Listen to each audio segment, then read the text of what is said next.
but I'm going to hit record now.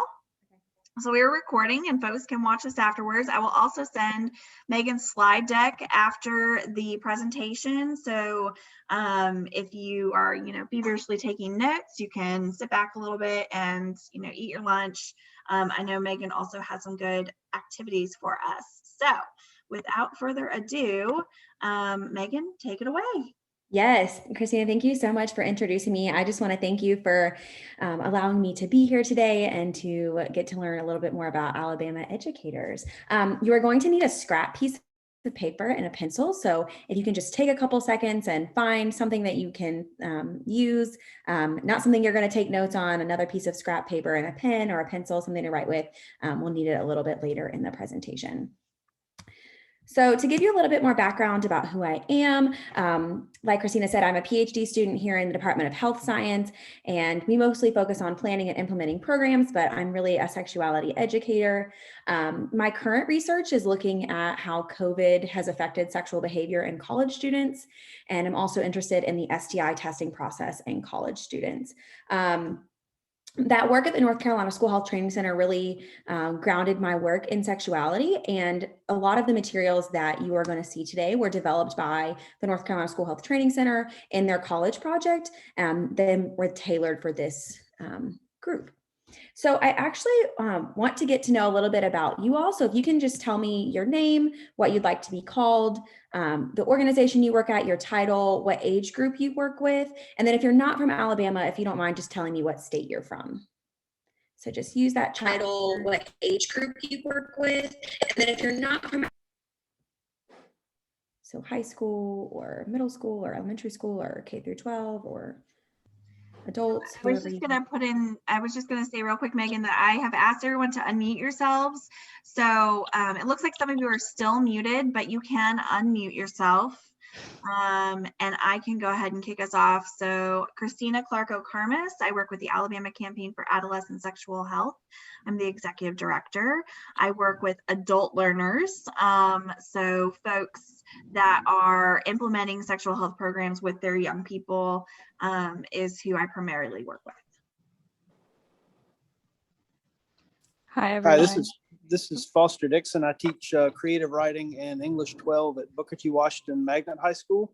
I'm on the board of the campaign. And Christina, I'm going to mute myself because they're making a lot of announcements right now. So if you'll forgive me, I'm going to do that.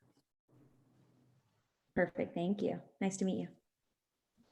Hi, everyone. My name is Nadia. My pronouns are they, them, and I'm with the Alabama Campaign for Adolescent Sexual Health. I'm the program coordinator, and I also, with Christina, work with adult health educators in implementing sex health education to young people.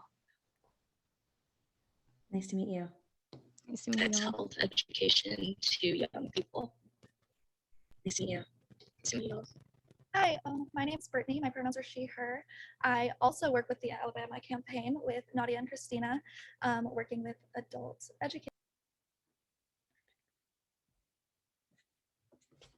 And I see Zanetta put theirs in the chat. Thank you.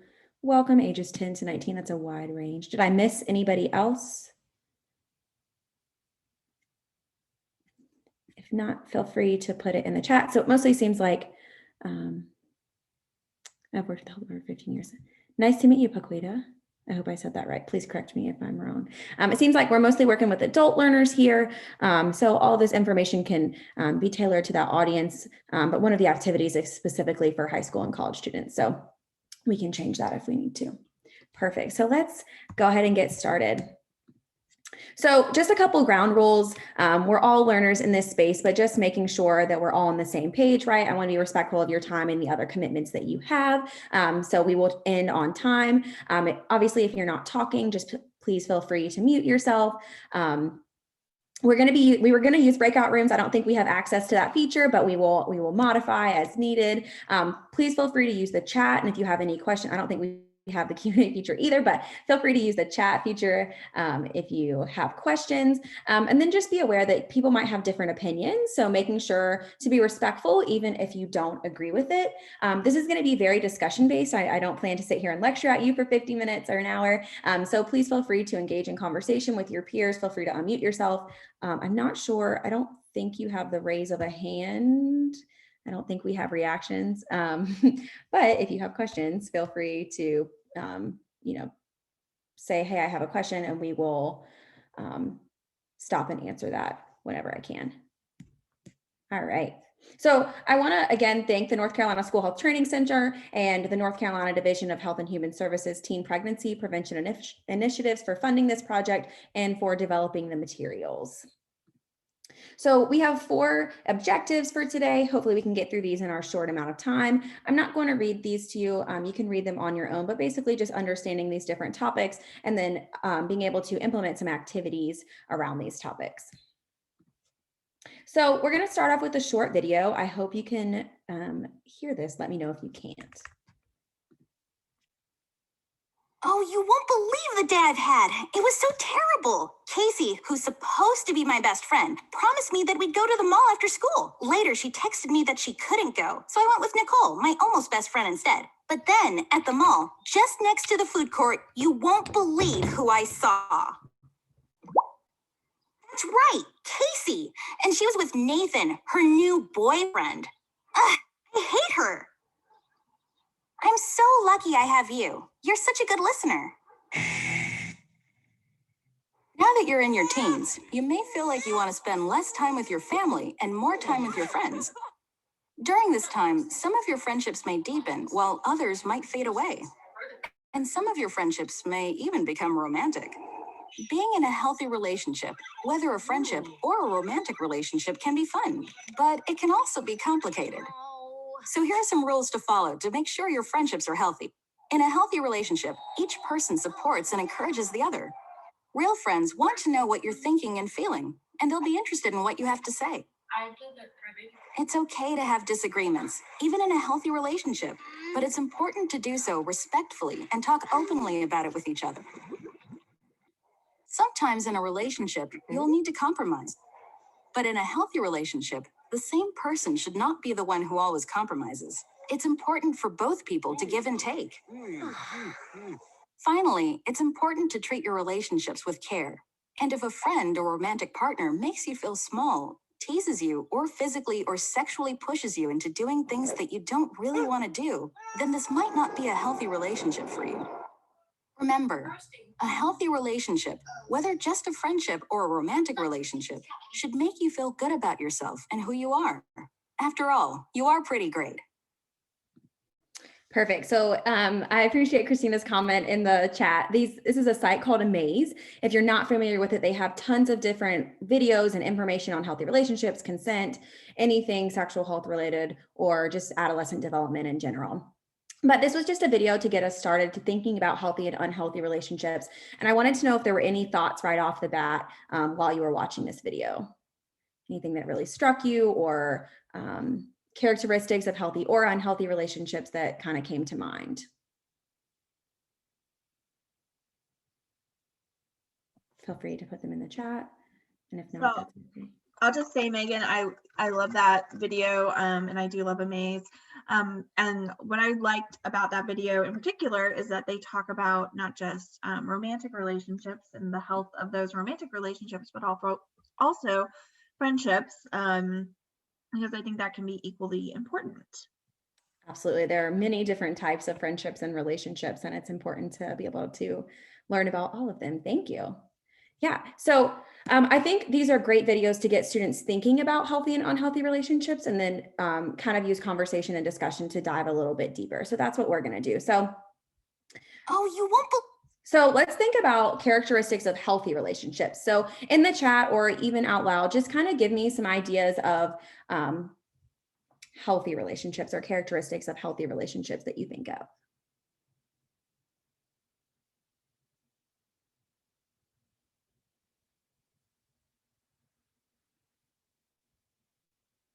Trust. Yes. Yes, Foster, high school students can be very hard, difficult to engage in conversation, especially about topics that they haven't had a lot of opportunity for discussion. Absolutely. Middle and high school want to talk more about friendships rather than romantic relationships. I like that. Absolutely. Being a good listener. Yes. Yep. Compromise is a good one. Open, active listening. We're going to talk about that a little bit later. Yes. So you all gave a lot of really great things. And again, thinking about relationships being friendships and romantic relationships, and realizing that there's a lot of characteristics that overlap that make healthy versions of each other. So I like to think about these. We've probably heard about green flags and red flags. I like to think about this as green lights and red lights. So green light, can this relationship move forward? Can this friendship move forward the way it is? And both partners or both friends equally get out of it what they should get out of it, right?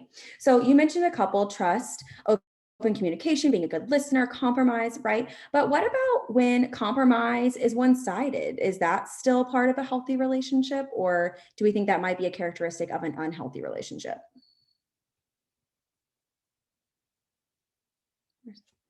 Yeah, unhealthy, right? So there's some of these characteristics that kind of get a little blurred lines. They can be healthy on one side, but if they're used in the wrong way or not used correctly, they can end up in that unhealthy category.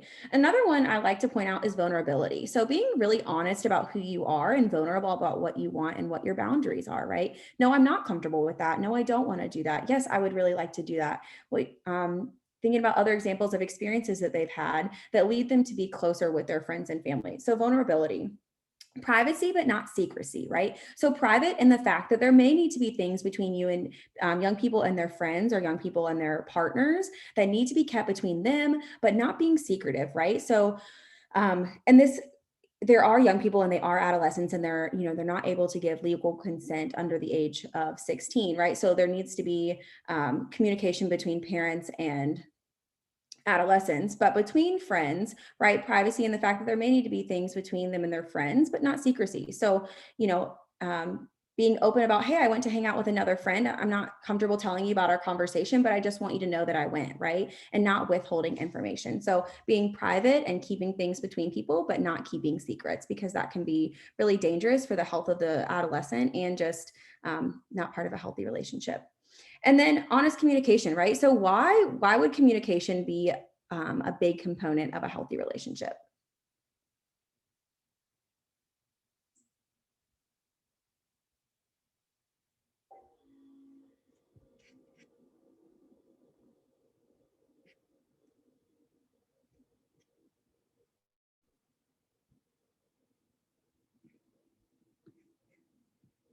Hopefully everyone can hear me.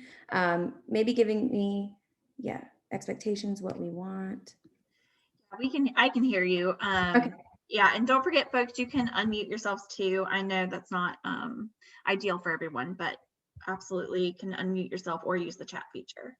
Yes, respected and understood. And I think a big part of what you are putting in the chat is that adolescents have to know what they want. They have to know what their boundaries are. They have to understand, no, I'm not comfortable with that. No, I'm not okay with that. I would really prefer if you didn't do that. And they don't have a lot of opportunities to really discover who they are and what they want. And maybe that's why they're not able to communicate, because they simply don't know, right?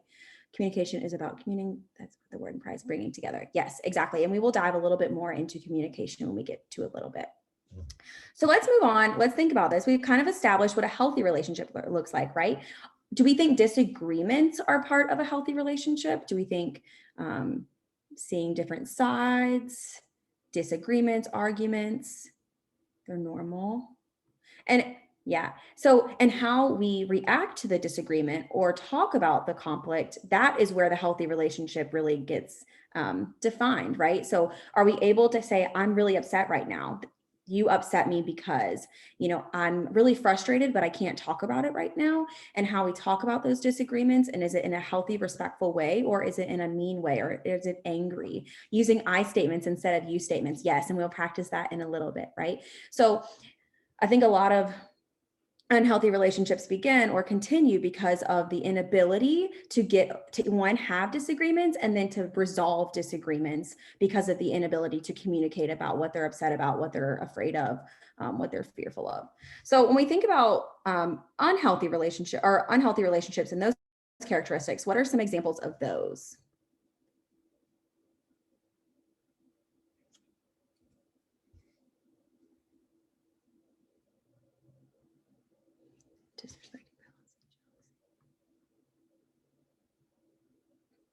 Manipulation, coercive intimidation. Yes, abuse. Yes, you are all giving really great examples. Jealousy, disrespecting boundaries. And disrespecting boundaries could be on purpose or simply just dismissing what the person is asking for. Manipulation, coercion, intimidation, abuse. Yes. And the last examples that you gave are all examples of not consent, which we'll talk about in a little bit. So there's consensual acts and then there's non-consensual acts, and we'll get a little bit into that. So other examples could be stalking, lying, cheating, always wanting to know where your partner or friend is, any sort of physical, mental abuse, mistrust, not being able to have any type of freedom, always have to know where you are, maybe always checking your location, maybe having all of your Facebook passwords. I don't know, they might not use Facebook, but having all of their password information, right? And I think these can be considered normal, but aren't necessarily healthy. So why might young people think these characteristics are normal, even though they're really not? Why might they think these are okay?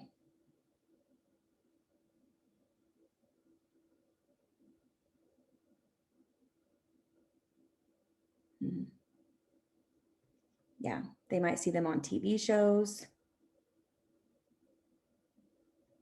Yes. And Brittany, I think that is the main point that I was thinking about here. They don't have positive role models in their lives. So how can we expect young people to imitate healthy relationships if they've never had an example and they've never had positive reinforcement? So if their parents are lie to each other all the time, they raise their voices to each other, they have a lack of communication, they don't set boundaries, they don't respect boundaries, how can we expect our young people to then have healthy relationships, right? But it's important that we talk about what those healthy characteristics are so that they can begin to either change that narrative or continue moving forward in the relationships that they've already built. But I think it's important to note that we don't want to shame the individuals who may be exhibiting symptoms or characteristics of those unhealthy relationships. One, because they may not even know that their relationship or friendship is unhealthy because they've never had the information otherwise. And they may begin to become less likely to talk about it. If we shame them and we say, well, you were supposed to get out of that relationship, or that was an unhealthy relationship, but you stayed in it. They may be embarrassed. They may shut down. They may have an even worse lack of communication that will lead them to stay in that unhealthy relationship longer. So this is an activity I actually used in my classroom where I had students actually write on the board their definition, their characteristics of healthy and unhealthy relationships. But you could also have them use Poll Everywhere, which is an online application that puts up in a word cloud, and it's anonymous, and they just text a number. I'm sure they have cell phones. I'm not sure about your technology policy, but if you have relationship options to use a tablet or a computer, it's an anonymous version. You could also have them write in the chat like you're doing right now. And when you allow students to give their definitions and their examples of healthy versus unhealthy relationships, you take the narrative out of your mouth. So you allow them to decide what their examples are without giving them any information, because students may have a distorted version of what a healthy relationship looks like. And then when they see the characteristics that their peers put up, they may just think, wow, I'm in a friendship and she does ask me where I am all the time, or, I'm in a friendship and she never lets me choose what we do. They may start to think, my relationships are actually unhealthy. I may need to do something about this. So here we talked about a lot of these, but here's just kind of a graphic for you to think about a couple more. So on the left-hand side, you'll see healthy relationships. On the left-hand side, you'll see healthy relationships. And on the right side, you'll see unhealthy relationships, right? So on the left-hand side could be things like feeling trapped, mistrust, they lie all the time, or they're manipulative, they're abusive, a lot of criticism. Maybe they only allow them to wear certain things. Maybe they only allow them to hang out with certain people. Maybe they isolate them from their families, right? That's not healthy. Maybe normal, but may not be healthy. Feeling overwhelmed, not being able to be who they truly are. Maybe they only let them wear pink shirts and black pants. I don't know. cheating, abuse, right? On the other hand side, we see things like compromise. And I think another one is having their own hobbies, being two individual people that then want to do things together, or three individual people, how many ever it is in the friend group or the relationship, being individual people and then wanting to do things together. So you don't have to be with that person 24/7 to show that you love and you care about them, right? Having your own interests, being respectful, cheering them on in their successes, having choices and options, having their own space. So they're just a couple examples. Were there any other examples that you thought of while we were going through this that you thought should be on either list?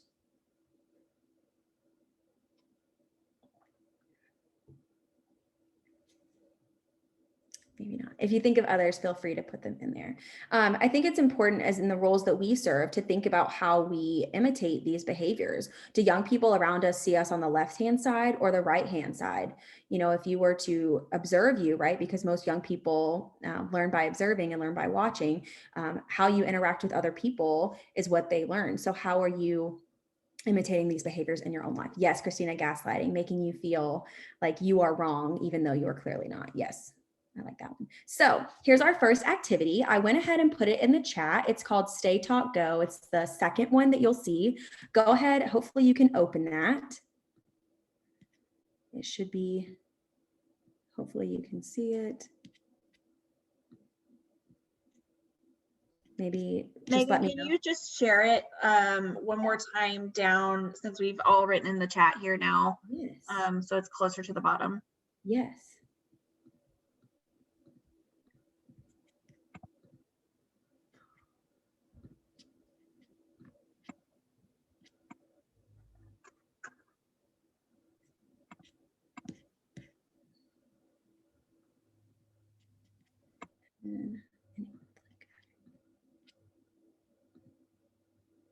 There we go. So hopefully you have access to it.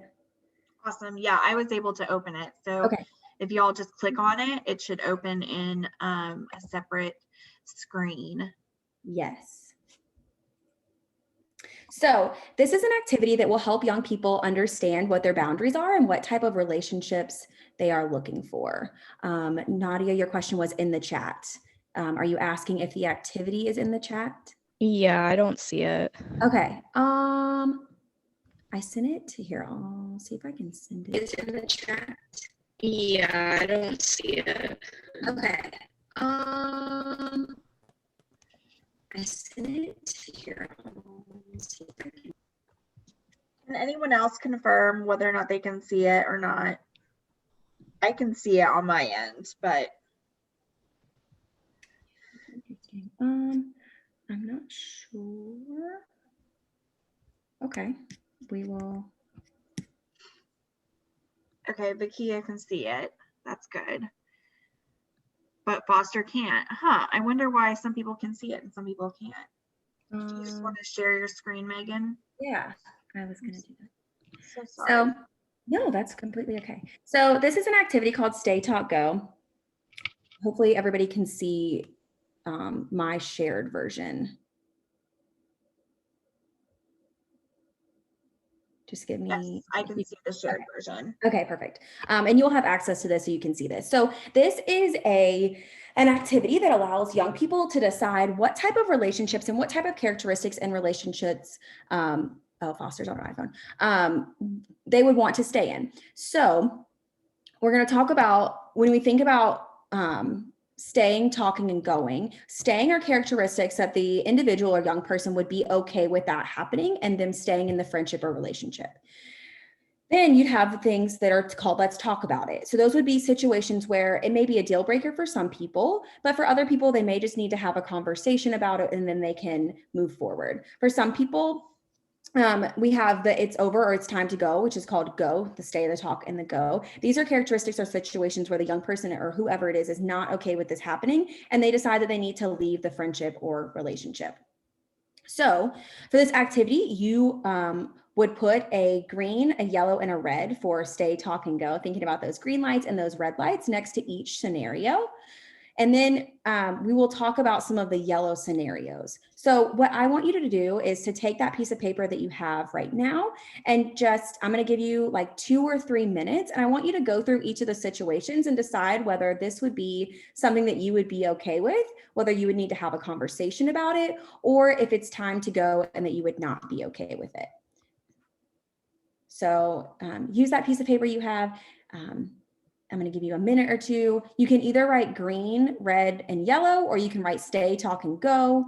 Either one works for me.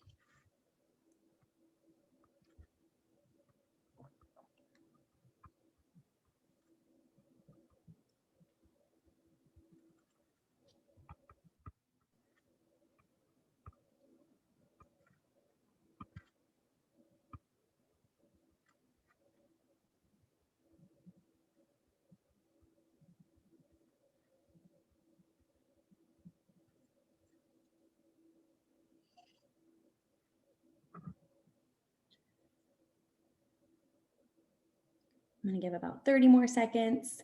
Maybe try to skip around to different ones that you think are interesting or might be most likely to develop conversation in students.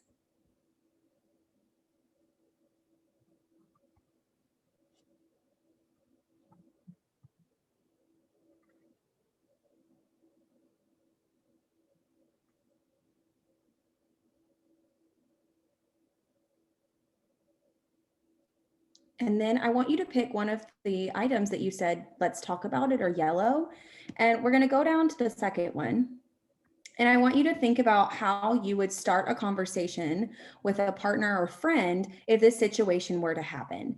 So maybe just circle it or write down or think about it in your head. How would you start a conversation with somebody if one of these situations happened?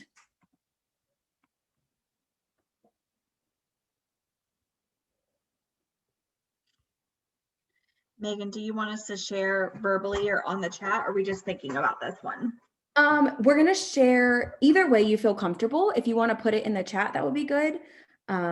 Maybe just share the one yellow that you decided and put that in the chat. That would be great.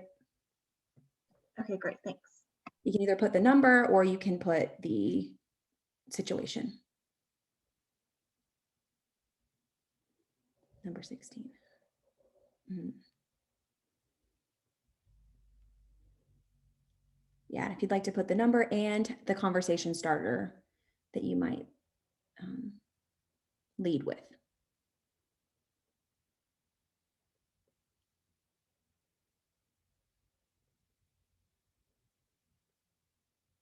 Give about 1 more minute. It's okay if you didn't get through all of them. If it's just to give an idea of how you would facilitate this.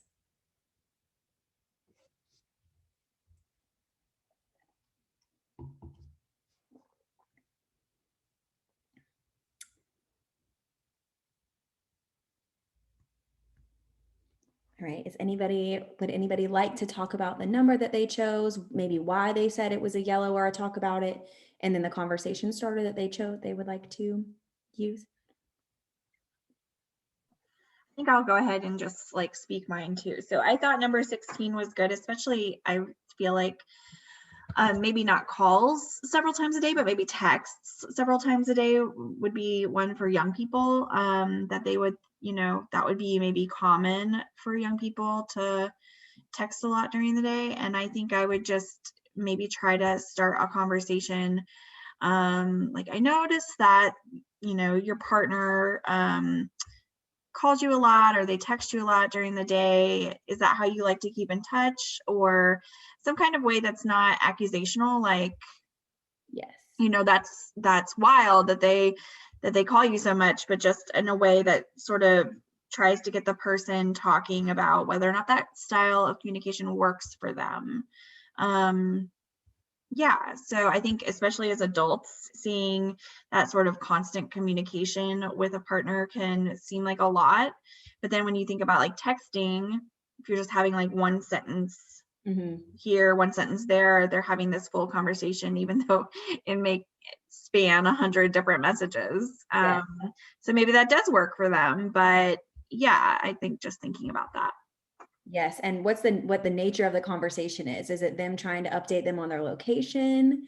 Is it them just trying to check in? Like you said, there can be one sentence conversations or one sentence answers that happen throughout the day. And that may work for some people, but for other young people, they don't want that constant communication. So I really like how you open that. Brittany, you said number 11, your partner pressures you to do things you don't want to do, by asking what we could do to facilitate peace between the two and see if they could be kind to each other. Yeah. So did anybody have a different answer for number 11? Did anybody say this was a go or a red? There may not be, but. That would be a red for me. It would be a red. Okay. Yeah. So then thinking about the fact that this would be kind of a deal breaker or something that might end a relationship, right? So saying, you know, you pressure me, I've come to realize that you get me to do things that I have told you that I don't want to do, and it doesn't seem like you respect my boundaries. If this is going to continue, I'm not, you know, you pressure me, I've come to realize that you get me to do things that I have told you that I don't want to do, and it doesn't seem like you respect my boundaries. If this is going to continue, I'm not. Oh, I'm sorry. I did the second row where it says 11 is your partner doesn't get along with your family. Sorry. Oh, that's okay. Which one did you do? I think it's supposed to be 21 in hindsight, but it says 11. So I apologize. Yes, it is. So yeah, your partner doesn't get along with your family. I apologize. I was reading 11. That's okay. But which one did you do? It's your partner doesn't get along with your family. Oh, I'm so sorry. No, that's okay. So, yeah, I would just ask, like, how does this affect? Yes, I completely agree. Perfect. So this is just, these can be modified. These were made for college students and then modified for high school students. But they can be modified to the middle school version. They can be modified to the elementary school version.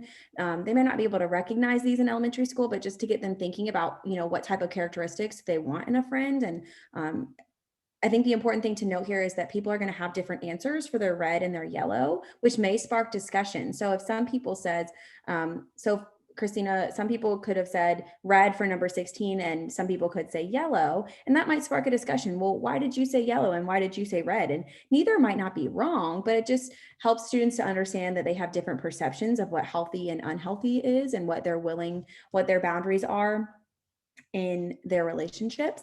Obviously, there are some that should be very consistent red. Any type of abuse, any type of non-consensual acts, you know, they threaten to hurt you. There should be some pretty clear reds, but on the other hand, there are ones that could be kind of in the middle. So this is just a great activity to get students thinking. You could do this, have them do it beforehand as like a homework activity, or you could have them do this in class, similar to the method that we're using right now.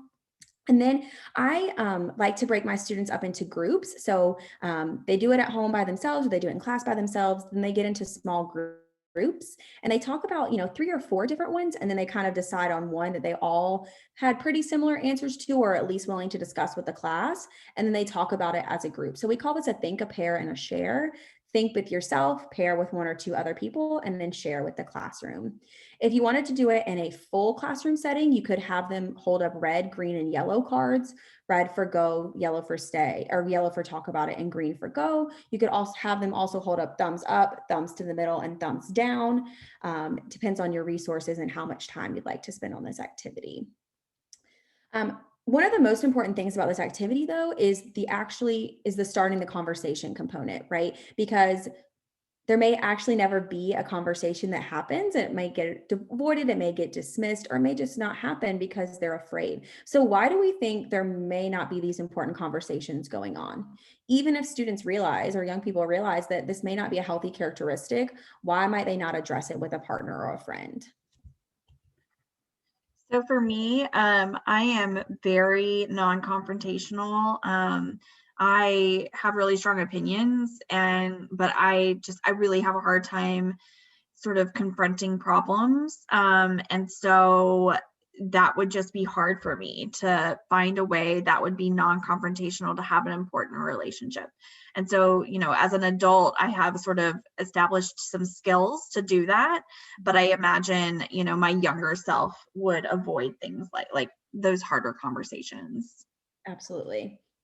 And I think the lack of preparation that we give our students and the ability to try these conversations when it's not a partner, it's just a friend in class, that, two people practicing in situations like this. So I think the most important part of this activity is that conversation starter. So giving them examples, like we just did. So, and then having them practice even in a role play setting where they would practice out these situations, practicing being the person starting the conversation, and to see how that feels and to see how they feel afterwards, and the person who gets to respond.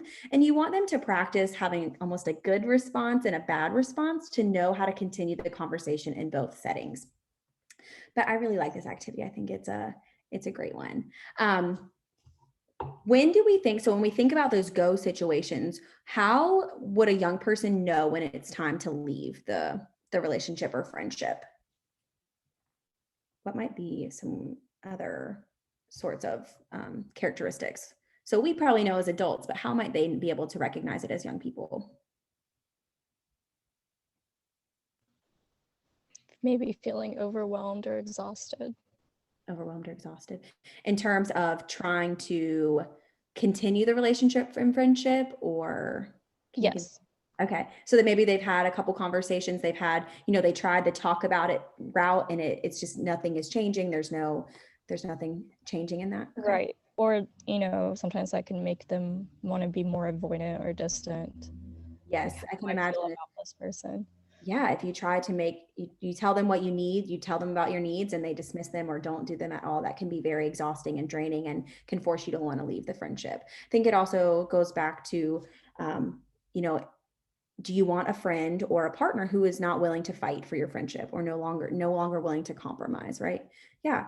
Feeling sad or depressed when around that person. Yeah. And that can be for a lot of different reasons. Maybe they bring up, maybe they're sad and depressed themselves and they don't know how to deal with it. But yes, those are all good ones. Great. So we're going to go back to our presentation. We're going to skip over a couple slides because we talked about them in person, but if you want more information about the activity, that's in the slides. So we're going to move on to communication. Hopefully you can see this. We're going to move on to communication. And as we've kind of already talked about this, communication is a huge component of our healthy relationships, and relationships that aren't healthy probably lack communication. And that may be one of the biggest reasons that it is an unhealthy relationship. So when we're getting to know somebody, and even like Christina said, even as an adult, it might be difficult to explain what we're feeling. And that could be because we don't know what we're feeling, or we don't know how to express that, right? So even though they're communicating, it's not necessarily always effective. They could be talking, but there may not be any headway in the conversation. So learning how to effectively communicate what we're thinking, what we're feeling, and even understanding in ourselves and our young people, trying to understand what we're feeling, is a huge component. So we can see on the left, a lot of people are communicating via social media. They're not having those in-person conversations. They're not asking each other out on dates in person. They don't have to, walk to the front door and open it anymore. A lot of it's over social media. So what changes in communication when it's online or through social media? What might be changing? Nonverbal cues. Absolutely. Like, can you give me some examples? Body language, eye contact, tone of voice sometimes can get lost. I think those are. Yes. Yeah, those are really great examples. And those are all things that we get to pick up when we're in person. I can see your eyeballs. I can see, are you slouching? Are you in your chair? How are you sitting? What is, are you pulling back from the situation? Are you really invested in the situation? So it's a lot more, there's a lot more interpretation that has to happen when it's online. So that can lead to miscommunications. It can lead to misinterpretation. It can lead to just completely different missed messaging, which then even brings people further apart, right? So like you mentioned, there's verbal and nonverbal, right? So body language in person, though, we get tone of voice, we get how fast are they speaking, we get, are they using sarcasm, are they laughing in between? And those are all things that we miss. But realizing that the nonverbal part of communication is actually the most important part, because when there's mixed messages, so say you're saying I love you, but your arms are crossed and you look dismissive and you're not engaging in eye contact, you're not meaning it. So teaching about the nonverbal part of communication is just as important as the verbal part of it. So just keeping that in mind. So we're going to do another little activity. It's called the paper tearing activity. And I'm just going to share my screen to kind of avoid any issues that we'll have. You're going to need that sheet of paper that you had earlier. And you're just going to listen to these directions. Hopefully I can pull it up here. And I recognize we're not going to get through all of this. We may just get through communication, and we might skip over some parts because we're running low on time. Can everyone see this? If you can just give me a thumbs up or something in the chat, or out loud, just say you can see this paper tearing activity. I don't think you can. I can just see the slide that says communication activity. Oh, now I can see the paper tearing. Yep. Okay. All right. Actually, I don't want to share this with you yet. So if everybody can just get out a sheet of paper, and you're going to hold it up like you're holding up something over your face. And if you can just give me a yes or a thumbs up when you're ready to go, you're going to listen to my directions. You're going to have your eyes closed, and you can't ask any questions during this. So you're just going to listen to the directions that I give. You're going to complete the activity, and then we will talk about it afterwards. I hope we are all ready. I'm going to go ahead. Okay, everybody seems like they're ready to go. Perfect. So you're going to hold that piece of paper up like you're holding up a sign, or like you're holding up a piece of paper right in front of your forehead. Make sure to keep your eyes closed. All right, we're going to go ahead. So I want you to fold your sheet of paper in half. And I can't see anybody, so I'm just going to give you about 10 to 15 seconds to do it. If you need me to repeat the instruction again, please feel free to ask. So again, you're going to fold your sheet of paper in half. Then you're going to tear off the upper right-hand corner.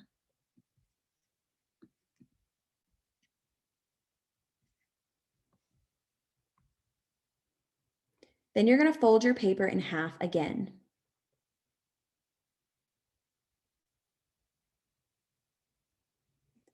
Tear off the lower right-hand corner.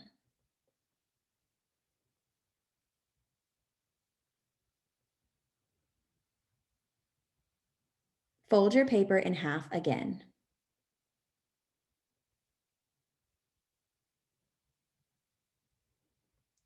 Tear off the upper left-hand corner.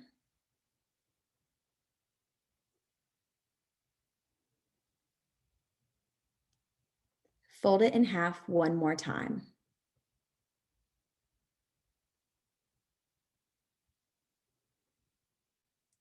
Tear off the lower left-hand corner. Once you've completed that, if you can just open up your snowflake. If you don't mind showing me what your snowflake looks like, that would be great. If you're not comfortable, I totally understand. Maybe you can describe to me what your snowflake looks like. Okay, I like that one. 3 holes in the middle. Oh, what does yours look like? No, yeah, I can't see. Okay, yeah, yours looks similar to Christina's. That's okay, I like that.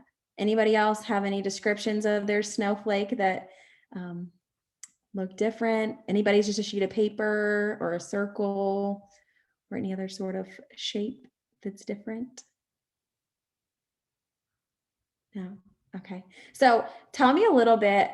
We can see, we only saw 2 people, but I'm assuming that other people's probably looked a little bit different, but you all had the same instructions. I all said the same exact steps in the same exact order. We all started the same way. So why do we think 2 people's snowflakes might have looked different? You can fold it in a piece of paper in half 2 different ways. Yes. So I didn't say hamburger style or hot dog style. I just said folded in half, right? What else?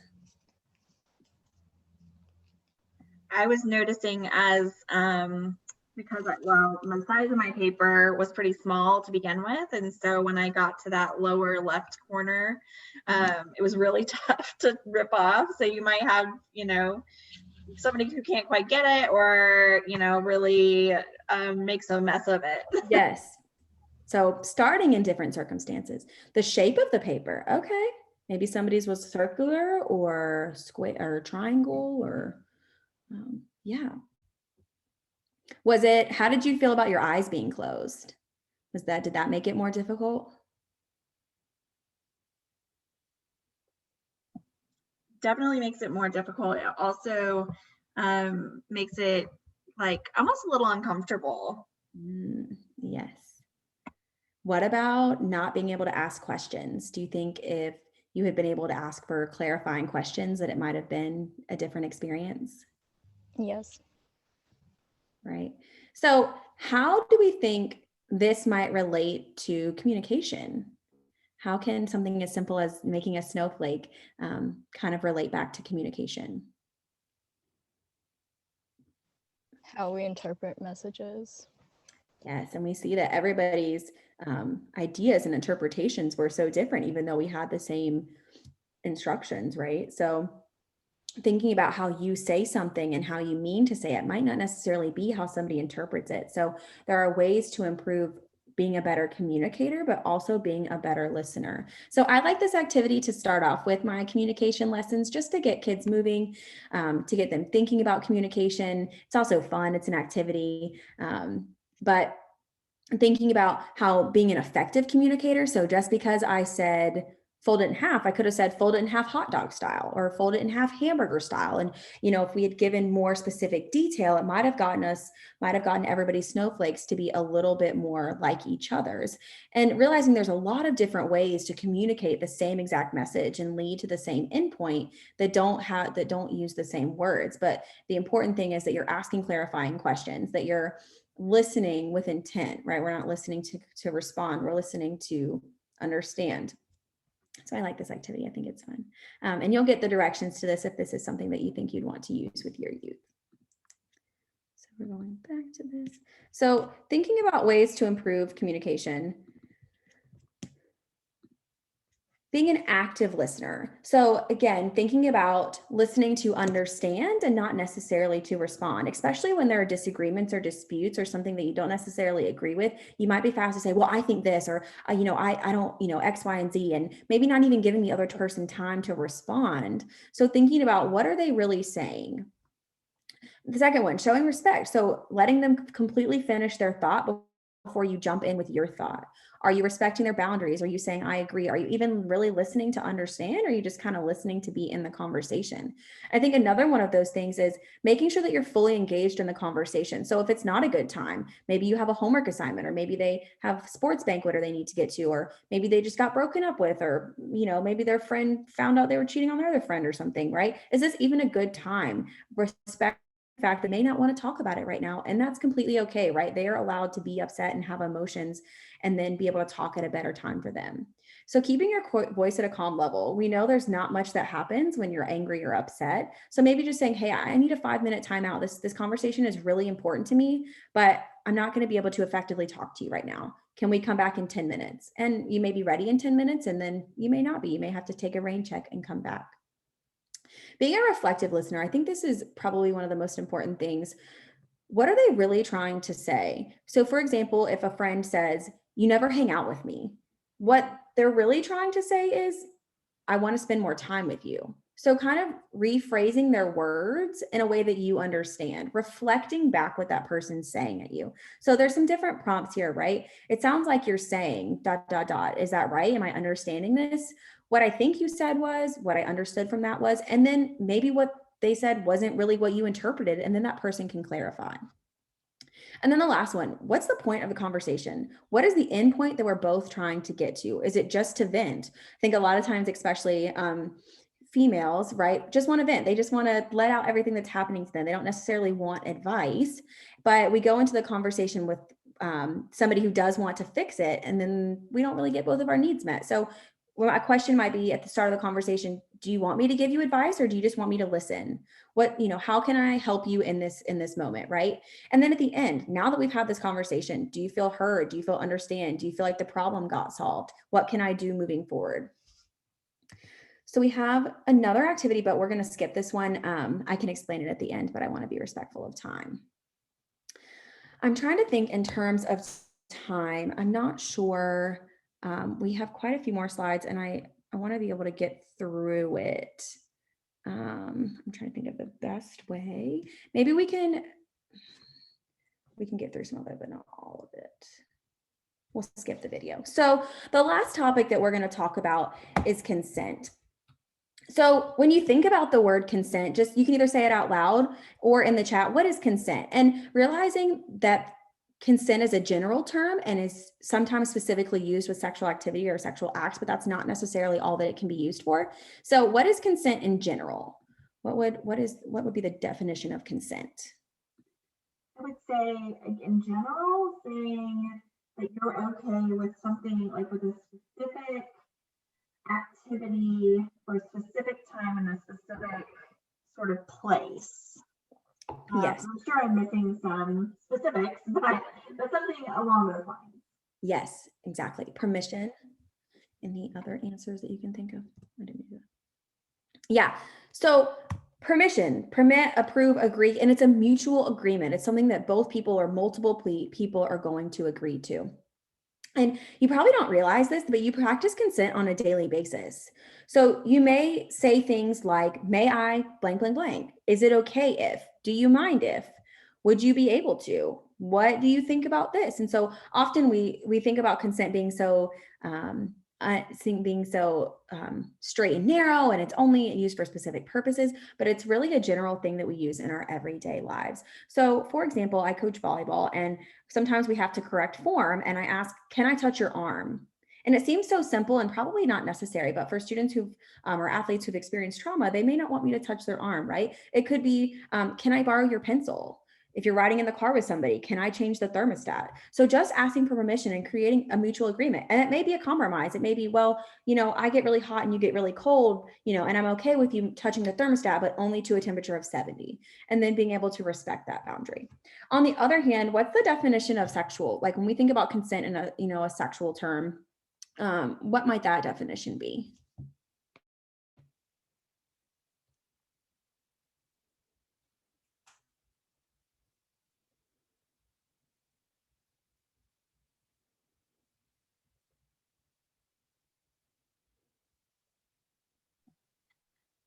I think it's probably similar in a lot of ways, but again, consenting to a specific activity, a specific sexual activity, at a specific place and time, and it can always be revoked and it's not coerced.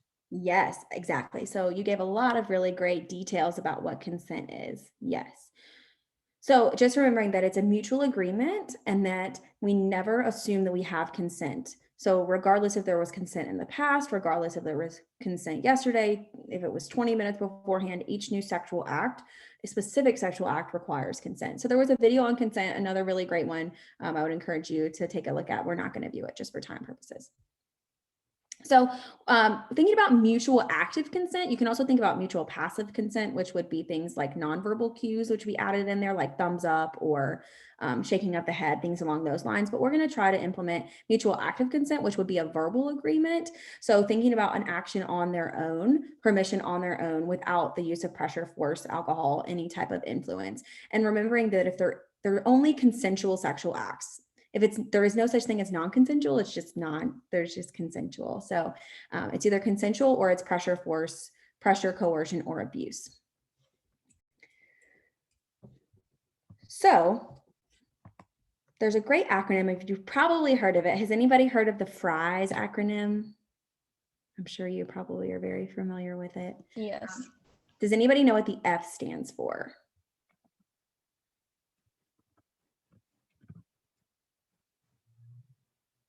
We'll just go through. So freely given, right?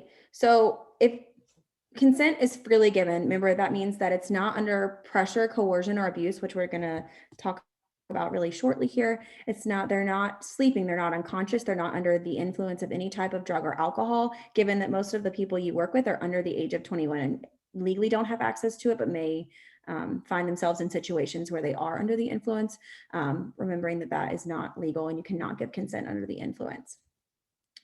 Then we have reversible. So this can be taken back at any time. So even if you're in a relationship with somebody, even people who are married still require consent. So 20 minutes beforehand, a week beforehand, that does not mean that they have permission to do whatever it is to you or to them in the future. Every new sexual specific act needs consent. Informed. Is this person on birth control? Are they using contraception? What is their STI status? What room are we going to be in? Are there people going to be home? Is this your first time? How comfortable are you with this? So there's a lot of things to be informed about. And then we have enthusiastic. So it should be a heck yes. It should be a, I can't wait to do this. It should be I'm so ready for this. If it's not, if it's I don't know, or maybe, or they're pulling back maybe from that you ask them and they say and they pull back, or even they try to kiss you and you pull back, right? That's not an enthusiastic. That's non-consensual, right? And realizing that nothing, not saying anything is not a yes. It has to be a firm yes. And the last one is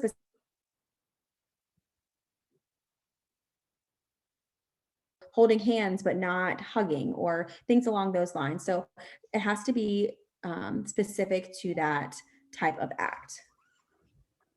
So we can end on this one. We have a couple more slides, but we just don't have time. So ways to, if somebody asks for consent and you just don't want to, ways to not give consent. I'm not ready to do that. No, thank you.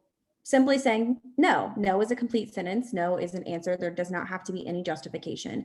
Could be I'd rather not, maybe another time, or kind of a compromise. I'm okay with, but not doing blank. So there's, while there's plenty of ways to say yes, right? There's also other ways to say no.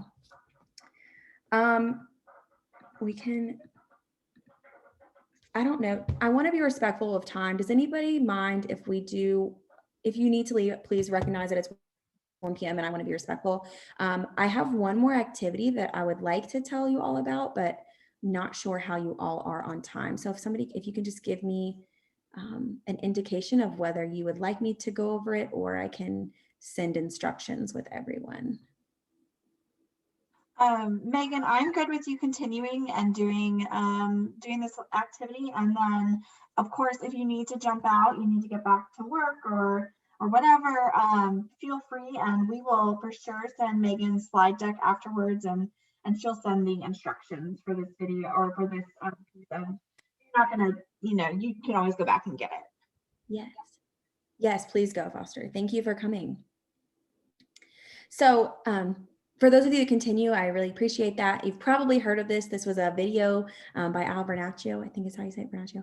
And this is an activity that was created because of that. So it's an activity to demonstrate consent in a very simple form, especially for young people. So we're going to make a pizza. So normally you would do this in a group of 2, but just for time purposes and the fact that we don't have breakout rooms, we're just going to do it as a group. So we're going to go in 2 rounds. So the first round, your goal is to create a 3-topping pizza that you and your partner or partners would enjoy. So I'm going to give, we're going to practice asking questions. And the first time, it's kind of hard because we can't see each other, but the first round you would do this, you would have the person asking questions verbally and the partner would respond non-verbally. So they would give a thumbs up, could give a thumbs down, maybe they smile if it's a yes, maybe they wink if it's a yes, maybe they play with their hair. But the goal of this is for students to come up with, yes, go ahead, Brittany. You'd have to come up with a way to communicate that's nonverbal that you both agree on and that you both completely understand. So you would have them make a pizza. You'd give each student time to be the person asking questions and the person responding. And then the second round would be verbal. And since we don't have partners, we'll just kind of talk through it. But the whole point of this is to get students to understand that this can be very much a way to practice consent. So if we're trying to make a pizza, there's a lot of things you have to think about before you can even order the pizza. Does the person have allergies? Do they even like pizza? Maybe you decide you're not going to make pizza. Maybe they don't want pizza with anchovies. Maybe they're allergic. Maybe they can't have this, right? So thinking about how this can be similar to consent. And the whole point of this is the first round is supposed to be more difficult because you only rely on nonverbal cues, which can be misinterpreted. Maybe you only put a thumbs in the middle instead of a thumbs up or a thumbs down, and it gets interpreted differently. Then when we are allowed to respond verbally, you can ask questions. There's a lot of different answer choices. So thinking about how verbal communication and nonverbal communication add to make one response. So most people find that it's harder when they have to respond non-verbally than verbally, and I think that's to be assumed, but both are important. And I think this really affirms all the questions that you have to ask before a consensual sexual act can happen. So thinking about those, deal breakers. No, I'm not willing to do this. No, I don't want anchovies. No, I don't want cheese on my pizza. No, I don't want pepperoni or whatever it is. And then maybe there's some things you're willing to compromise on. Maybe, we can do half pepperoni and half pineapple. And it's a really simple way, but just gets them to think about all the questions they have to ask and all the conversations they have to have before they decide to engage in a sexual act. But it could be not sexual. It could be, do you want to give a hug, or do you want to go on a trip, or would you like to be my boyfriend, or whatever it might be. There's a lot of conversations that need to be had. And it is a simple way to get them talking and asking questions that aren't so cut and dry like consent might be. But the discussion is so important that I really like this activity. I hope that was helpful. We can do the activity if you don't like. I'm not sure what. Yeah, Megan, let's do it, because I do think that I've done this activity before, but I think it's super helpful to like walk through it so folks can see it. Yeah. Or see it as well as they can on a virtual. Yes, absolutely. Okay, we'll just do one round of each. Typically you'd have both partners go. Would anybody like to volunteer to ask questions? If not, I can do it. You're welcome. Megan, I think that I'm going to let you, because I have struggled with this. So I'm going to let you, otherwise I would volunteer. Yeah.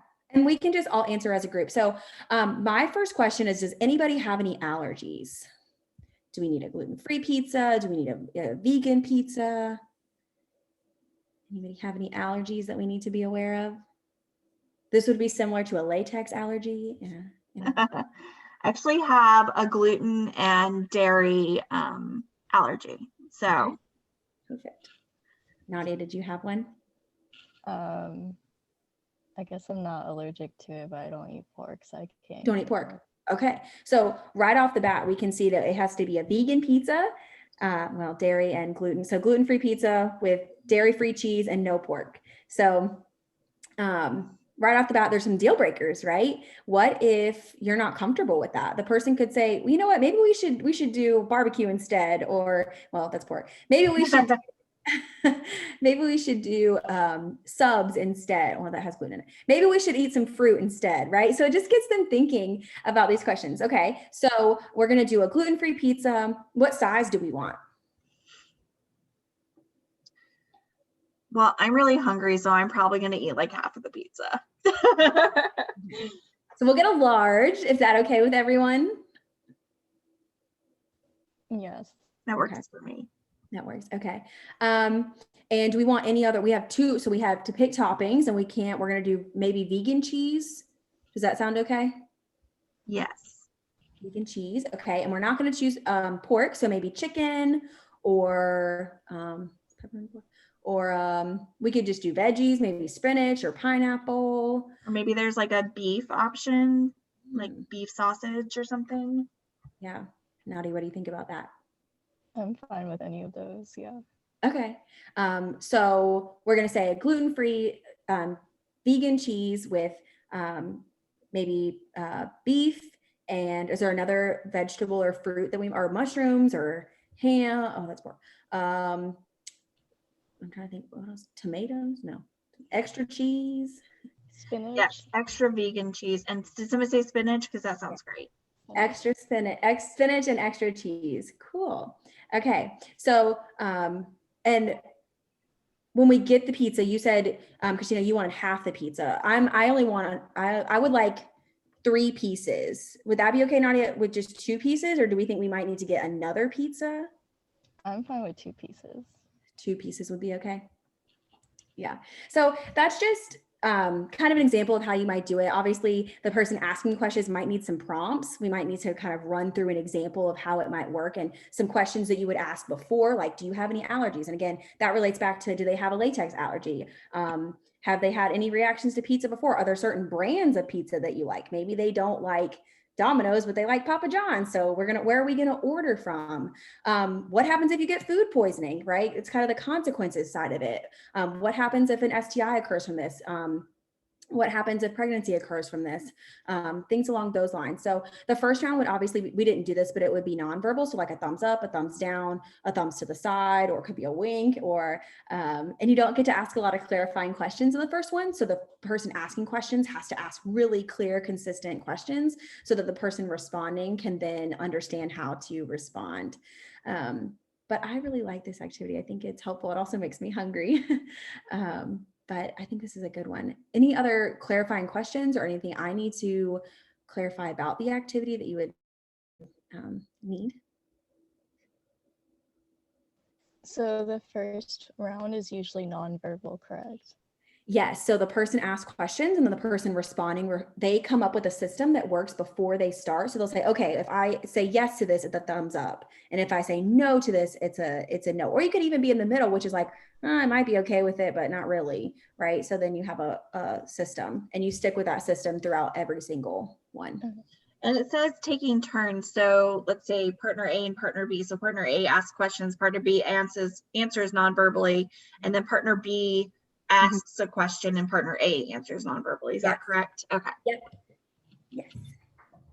Yep. And so you come up with and then you can have them draw it or you can have them describe it, and you really have them process the questions. That's the most important part of this. What questions did they ask? And then relate back their questions to the part of consent. So did you compromise? Was one person not really willing to compromise at all? Did they say, no, I don't eat vegan cheese. We're not doing vegan cheese. You're just going to have to suffer. Right. And then you say, well, maybe pizza isn't good for us. And that would be, well, maybe sexual activity or this activity is not right for us at this moment. Or maybe we can eat a bowl of cereal instead, or maybe we can eat chicken and broccoli or something else instead. So thinking about what the outcome is and how that relates to different options. Maybe it's, well, I'm not sure about, I might not have the money for pizza right now, but maybe we can do something at home, or things along those lines. Yeah. Cool. I have a couple, I know we're very much over time. We've talked about Amaze, which is that YouTube site. They have so many different great resources. There's also one called Birds and Bees, which I found out about, which is a texting line that if young people have questions, and I'll show it to you, if they have questions about any sort of thing related to health education or like sexual health, they can text this line. They talk about contraception, they talk about pregnancy, they talk about STIs, sex, do they need a referral? I'm not sure if you're allowed to give this out in Alabama, but I thought it was really cool. And it's run by the American Sexual Health Association. So really great one. If they have questions and they don't want to ask their parents or they don't want to ask their mom and dad, the Birds and the Bees is a really great option. This is awesome, Megan. I just wanted to say there's nothing that in the Alabama law that would preclude any educator from, so feel free if this is a resource that you want to provide to your young people. There's nothing legally that would stop you. It all looks medically accurate and age appropriate. So is there an age like recommendation for this website, Megan? I don't believe for this so. text line, I should say. I don't believe so. A comp for 13 to 19. Okay, so yeah, so I would say, if you're handy, you can get out to 13 to 19-year-olds, and it's totally appropriate. And obviously anybody above the age of 19, but you probably wouldn't want to go below 13 just in terms of age appropriateness. Yes, and it's run by health educators. It's confidential. Perfect. Yeah. There's another one called Love is Respect. I'm not sure if you've heard about that one. They give a lot of information about consent. And I thought there was a really great one is that it has a healthy and unhealthy relationship quiz. So you click on take the quiz and it asks a series of questions about your relationship. And then at the end, it tells you whether this might be an unhealthy relationship and then gives you some steps for moving forward. So your partner, maybe they aren't supportive of the things that you do. They encourage you to try new things. they listen. But I think, again, young people don't necessarily know that the relationships are unhealthy. And so we have to ask kind of clear and consistent questions to help them understand. But they also have a chat line. This is another good one. They have information on consent, ending relationships. Do relationships really take work? Personal safety. And then the American Sexual Health Association in general has information on healthy and unhealthy relationships. But if you'd like to get to know me more, I have a Instagram. I'm not very active right now because I just finished my semester, but I follow a lot of sexuality educators and a lot of health educators, and I mostly share medically accurate information. I would love for you to follow me. Feel free to interact or email me. I would love to collaborate and figure out what you're doing. And I will share these slides with you, and you have, I think Christina will be able to email you all of the activities so that you can implement them with your young people. Yes, I can email you the slide deck. Absolutely. I email it to everybody who's here. I just wanted to piggyback on what Megan said about following on Instagram. The Alabama Campaign also is active on Instagram, Facebook, and Twitter. You can follow us on all those, our Alabama Campaign. And I also wanted to just share, I'm going to put this in our chat. We have our sex education, Sex Ed for All, trivia and storytelling night coming up next Thursday. I encourage you to check that out. You can click the link in the chat and you can register there. You can register, you can sort of pay what you want. We have a suggested donation of $15, but you can pay what you want and come check out just a fun night of trivia and storytelling. But this Lunch and Learn series is sort of part of all that Sex Ed for All stuff that we have going on all month. So thank you so much, Megan, for being with us today. And this is like great information. I hope it was useful for everyone, especially those of us working with young people in particular, but even those of us working with adult learners, we can share these resources and get them in the hands of young people. So I really, really appreciate you being here, Megan. Any closing thoughts or words? No, feel free to reach out to me if you're interested in getting your MPH at Bama. Yeah, absolutely. And did you have like anything we need to fill out or evaluation or anything like that to do? I thought about that. I didn't create one, but if you have okay. comments about the presentation, feel free to email me and let me know, or stay around in the chat and let me know. I'm open to it. I should have, but I did not create an evaluation. That's okay. No worries. Just wanted to check. Okay. With that, we will give you all the rest of your day back. Thank you so much for being here with us, and look for those slides in your email. Thank you, Megan. All right. Thanks, everyone. Bye.